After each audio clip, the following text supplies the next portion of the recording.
All right, let's pick up where we were talking about with Fort Loudon and everything. Let me kind of back up and remind you of what we were going over.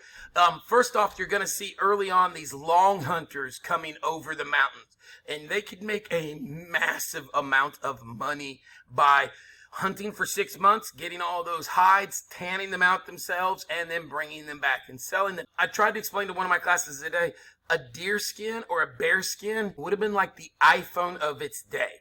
When you see an iPhone first come out and it's $900, you're thinking, who in the world would pay $900 for a phone? A lot of people would pay $900 for a phone. It's the status of, ooh, I got this new phone. And so they're willing to spend crazy amounts of money on it. That's the deer skin in its day and age. Yeah, you got cloth and you got other things like that, but oh, do I want a deer skin? Because not everybody's got a deer skin. And so the amount of markup on what a deer skin would be worth to these people is insane. So you've got people making a lot of money hunting and doing all this work, but then get to the people that aren't a great hunter, but they're a businessman. It's not too far into it. You're going to have people start to decide, you know what, I'm going to buy me $100 worth of hatchets, bring them over here, sell them, trade them with these people for the furs, and then bring $2,000 worth of fur back. Then travel back over, take my $100 investment, and make about $2,000 and go back again. And so you start to see, as of 1715, there starts to be a trade with them. It's going to, we talked about Daniel Boone the other day, it's going to pick up even more because Daniel Boone is going to eventually carve the Wilderness Road, and now wagons are going back and forth. And so people are going to make some serious trading with the Native Americans. But 1715 is when the English started in this area making trades with the Cherokee. Now, the Cherokee Nation is quite large at this time. It goes from about where we're at all the way down, if you're following 75, pretty much the highway today, down to Cleveland, down to Chattanooga, down to Georgia. And if you were driving a car, about a half hour into Georgia, and you're still in what is Cherokee land.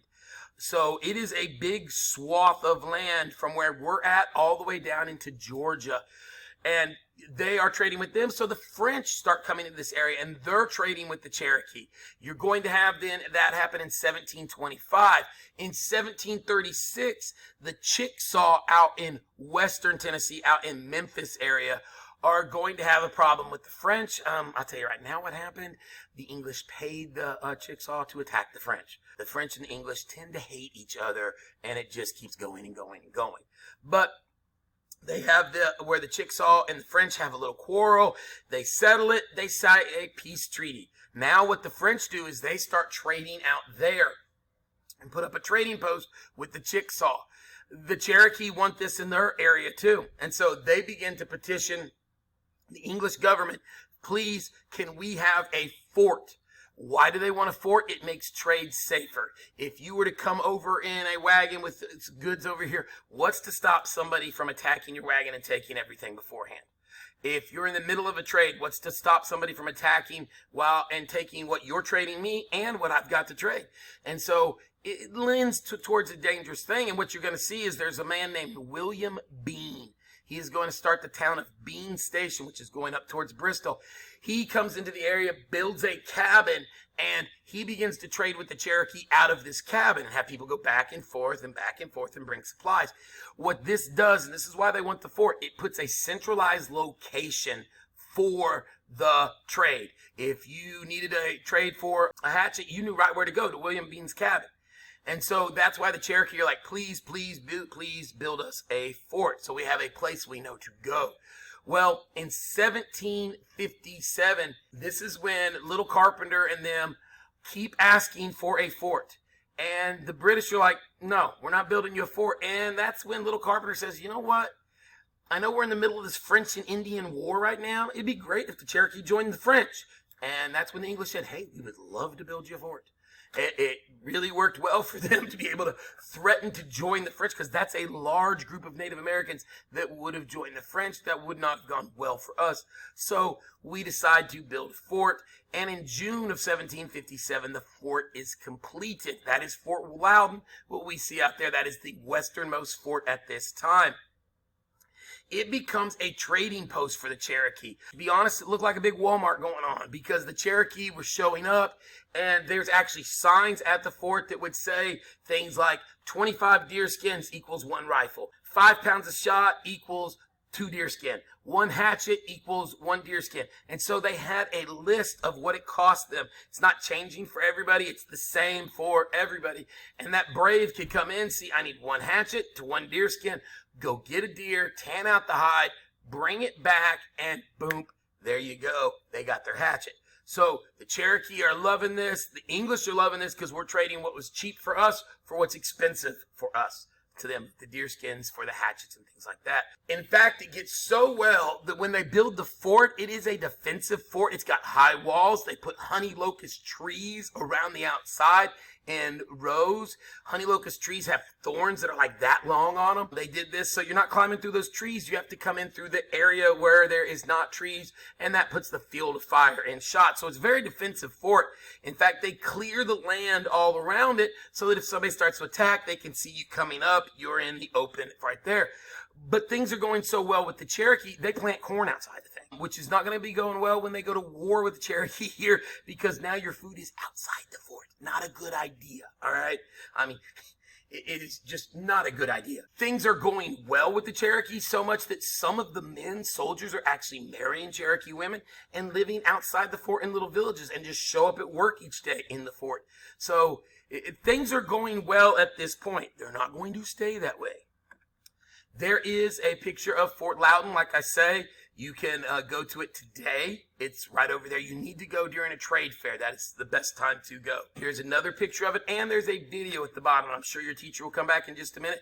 It is a wonderful video by a teacher at the high school, Dr. Lance McConkey over there. He does it while he's getting his doctorate, that video, and it's quite a good video. He goes through it and everything like that. These are things at the fort. You can see a cannon on your left right there. Those are there to look at. You can see the muskets they have right there, and parts of muskets, and you can see the single shot pistols right there. Those are at the fort to view. There is musket balls at the top. Remember, their guns are shooting musket balls. Ours today are shooting bullets. They are long, cylindrical, go through you quick and easy. That's a huge ball to be ripping through. I mean, you're talking that big. If you look at it, it's going to do some damage. It is going to do some damage to you when it hits. Just ask General Johnson, the man who got shot in the hind end. Yeah, he was almost a preacher. He was that holy. See what I did there? You see what I did? Okay, never mind. All right, so you've got the musket balls at the top. At the bottom, I want you to think about it. Today, we'll hunt with a bullet, but when we want to go dove hunting or something like that, you use a shotgun. What do they do for a shotgun? Same gun. Same gun. You could pack it with the musket balls, or if you look at the bottom, there's what's called swan shot. You would pack like 12 of those little things in there. And if you look, they're even smaller than the screw head right there that's holding the thing onto the wall. You realize they're tiny, and you shoot 12 of those out, and it becomes just like a shotgun at that same time. So same gun. You can see it all there at the fort. This is my favorite thing at the fort. When you walk in, if you go straight on over, there is an area that's got these wooden planks like you can see right there. And it is a gun, and if you look, it is a 2-man gun. It kicks like a stinking mule. It is so powerful. One man holds it, and his ears ring for a couple days, and one man takes a kick to the chest like he just ran into a mule, but it will kill whatever is in front of it. Things are going well with the Cherokee until the British tell the Cherokee, hey, we need you to go to fight the Shawnee in Virginia. That's not that far away. So the Cherokee actually go up in battle with the Shawnee. At this point, they come on back, things are okay. Then the British tell them, you need to go attack Fort Duquesne. Fort Duquesne is in Pittsburgh. You realize, if I had to walk to Bristol to defend and work for you, that's different. If you're wanting me to walk and go all the way to Pittsburgh, take a fort, and then walk all the way back, I'm taking a half a year off right here. And so Little Carpenter's like, listen, now some of the Cherokee will actually go up there and fight, but Little Carpenter's like, wait a minute. Whoa. If I go up to Pittsburgh, who's feeding my women and children while I'm gone? Who's taking care of my tribe? Are you going to take care of my tribe? Because right now, the Cherokee, we're giving you the food. We're trading, giving a lot of food. You're growing corn, but you ain't growing enough for yourself. We're giving you the food more than anything. So you going to feed my family? And then here's the other problem. If I go up and attack Fort Duquesne, I'm going to go right by the Shawnee. And now they're going to know I'm not at home. What's to stop them from coming down, taking my women and children, attacking my tribe, doing all this while I'm gone? Are you going to defend them? I don't think so. And so Little Carpenter is upset by all this. He's like, no, not going down like that. Little Carpenter, when he refuses, is actually put in jail. He's put in chains. This is losing face, man. And now, remember I said last time we talked about this, he's almost got like a Jesus attitude to it. I don't know if he was saved by a missionary or if he just lives a better Christian than most Christians actually live. Because when he is released, he's forgiving of it. He's like, listen, they shouldn't have done that, but that's okay. His braves, not so forgiving. His braves actually go and steal some livestock and some horses to pay back for what they've done. And that didn't go well. Now the British and there's tension starting to rise. There's going to be several other things that bring out tension at this point. Down in the Georgia part, if you remember, they were actually scalping back and forth, left and right during the war. Some men come over from South Carolina to the Cherokee. Cherokee are our friends. It's easy to walk up to them, no problem. And then they would kill them and scalp them. Then they would take and go sell their scalps, because you can't tell the difference between a Cherokee scalp and a Huron scalp that we're at war with. And so they're taking advantage of getting paid to kill people. And now there's some serious tension between the Cherokee and us, because they don't view it as a few idiots that came over from South Carolina and did this. They view it as white people, or the English did this. And so once again, there's going to be that tension there. At this point, the British decide to have a big meeting with all the Cherokee chiefs, and they meet at a fort in Georgia. There's 20 different chiefs show up at this, Little Carpenter included again. And they try and tell them, this is the way it's going to go. You need to do what we say. The chiefs disagree. There's some disagreement on this and everything, because they're their own people. And at this point, they put all 20 chiefs in chains for a couple days in jail. You made a whole tribe mad by putting their guy in jail. Let's make the whole Cherokee nation mad at us by putting every chief in jail. You see where this was just, oh my word, what just happened? At this point, the Cherokee have had enough. What do? They go attack Fort Loudon. There is an actual fight at the fort and everything, and they are able to repel them back. At this point, the Cherokee decide, we're going to surround the fort. We're going to starve you out. And it's working, because they were where we got the food. And so the British are stuck in the fort. There's about 230 of them stuck in that little fort over in Fort Loudon, and no food going in or out. They do send a runner over to the Fort Prince George over in South Carolina, which is interesting. It's Prince George. It's not too long. It's going to be King George, but that's the fort who it's named after. At Fort Prince George, they go over there. The runner gets over there, tells all the people, we need help. We're surrounded by the Cherokee at Fort Loudon. The British are able to send 1,200 men over to take back the fort and save the people in there. Except, problem being, English, we have not figured out how to sneak through the woods just yet. So what do? We sent 1,200 guys. We're not cutting a road this time, but we're going through the woods. And the British do a thing to keep everybody marching at the same time called playing a drum. And it's brum bum bum brum bum bum. Don't sneak up on somebody playing a drum. If you really want to sneak, you don't come. That's like, don't take a trumpet when you go hunting. You will wonder why you're not seeing animals, but the rest of us know if you're playing a trumpet while you're hunting. And if you're trying to sneak up on the Native Americans, don't play a drum. And so they are marching through the woods. Do the Cherokee know right where they're at? Yes, they do. And they wait till a perfect ambush spot, and then they are ambushed. There ain't nobody going to live through this. They're going to scalp and kill everybody that's involved in this. They don't want soldiers coming to help them. In fact, the Native Americans complain that their hands hurt from scalping so many people. At that point, if I was in this, I'd be like, you know what? Take your hands a rest. I'll leave my head up there. You can just kill me. But no, they scalped them all. Why? Because of what happened down in Georgia with the scalping. And so this anger just keeps rolling, and it's never on the people it should be. It's always misplaced anger that's going on. So the Cherokee have a siege on the fort. It's almost a year at this point in time. But at this point, when the soldiers aren't getting any help in, it's over for the fort. When the Native Americans find out about what's going on, they know that no help is coming. At this point, Little Carpenter, who's been arrested not once, but twice by us, and forgiven us both times, at the fort, he actually has a major disagreement with his son. His son is a man by the name of Dragging Canoe, and Dragging Canoe feels everybody in there should die. And Little Carpenter's like, no, that's not the way it's handled. That's not what should be happening. And him and his dad disagree to the point of Dragging Canoe is going to take a group of braves and go start his own tribe down at where Chattanooga is at today. They call themselves the Chickamauga. Chickamauga is a word that means river of blood. That should let you know how Dragon Canoe felt about white people. He was going to make sure there was a river of blood flowing out of his area because he was going to kill them off, while his father is willing to forgive, willing to love. And so, like I said, you could almost see the Jesus complex in it the way it's going. But little Carpenter finds out there's no help coming. He sneaks into the fort and tells them, hey, nobody's coming for you. You have women and children. You need to surrender or they're going to all starve to death in here. And there's nothing we can do at that point. Talk to Conestoga, the guy, and let's settle this. And so what happens is Captain Devere of the fort and Conestoga make a deal and say, listen, we will give you the fort. We will give you all 12 cannons. We will give you a lot of the muskets. We will give you the gunpowder. You can have the fort. You can have the stuff. We need safe passage back to Fort Prince George. So if you will sign a couple braves to walk us back to Fort Prince George, then we'll be okay and you can have the fort. They agree to these terms. The next day end up leaving then. And so the 230 people from the fort are heading, it's about 15 miles away. They bed down to camp that night at a place called Cane Creek down towards Athens. And as they get up the next morning, 500 braves attack the people that are there and slaughter a lot of them, the soldiers mainly. The women and children, we go back to the candy van thing to where it is, they're replacing what they lost in Georgia. They're replacing what they've lost here in battle. And so a lot of the people are going to be kidnapped.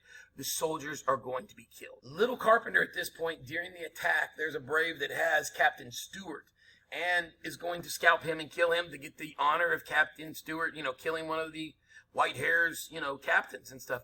And Little Carpenter goes over to him, talks with him, and agrees that I would like to buy Captain Stewart from you, and gives the brave some things and takes Captain Stewart. At this point, you're thinking, here's the revenge. And what does Little Carpenter do? He tells Captain Stewart, I bought you. You may go free. And gives him his freedom.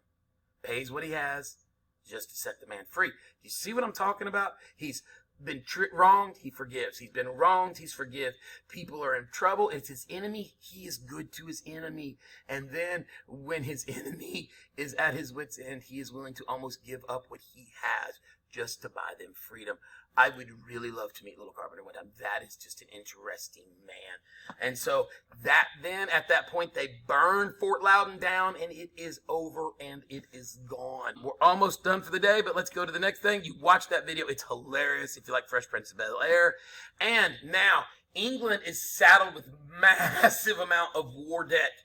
The first firing shot, basically, of them making us mad was the proclamation of 1763. You're going to have a lot of people that are upset about that, but they're still part of England.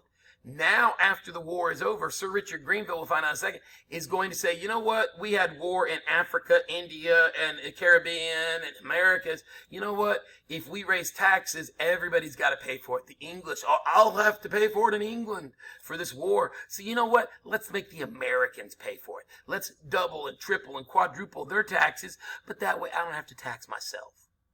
And that's the English idea, Sir Richard Grenville. And they decide we're going to pay for it. Just because we live over here and they don't think we're as good as they are going to make us pay for the war.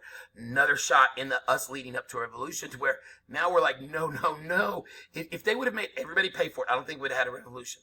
It would have been equal and fair, and that's what we were after at first. It's not being equal and fair. So you start to see people called patriots. Patriots, they want their freedoms now. They are also called Whigs. In this day and age, the people who wore the wigs made the rules, those white wigs. You know what? We wear our own wigs. We make our own rules. And so the Patriots, remember, they're the same thing as Whigs, just like Fort Pitt is Fort Duquesne. A Patriot is a Whig. Also, do not let that confuse you. They immediately start saying, we need our freedoms.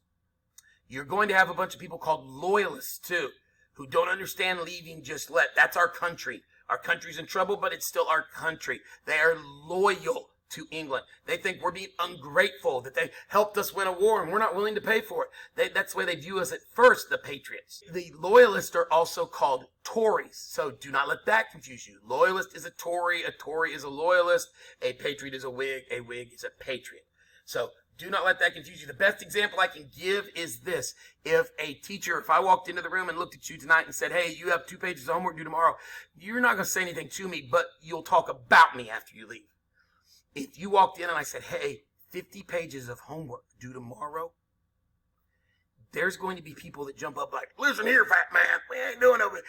That would be my patriot. They're ready for their freedoms, even if that's sending them to ISS. They are going to get their freedom. There have been a lot of loyalists in the room, too. The good kid that's going to be like, you know what? I don't like that man. I'll go home and work on my 50 pages. I'll say mean things about him the whole time, but I will still do the work. And that's the way the loyalists were. But if the teacher kept saying 50 pages, 50 pages, 50 pages every night, there's going to be a point that even the loyalists are switching to the patriot side. And that's what we're about to see as soon as we start this next thing where they pass the Stamp Act. And we will be talking about that starting tomorrow and everything. Hope you understand a little bit better about Fort Loudon. You need to go out there and see it. It's the most amazing thing to see. But we will pick up on there tomorrow. So just remember, recap, Fort Loudon. Fort Loudon, it was there for a little while, not long, but it was there. It's kind of like a Sweet Plains spelling bee. It's over pretty quick. So y'all have a good day. Talk to you tomorrow.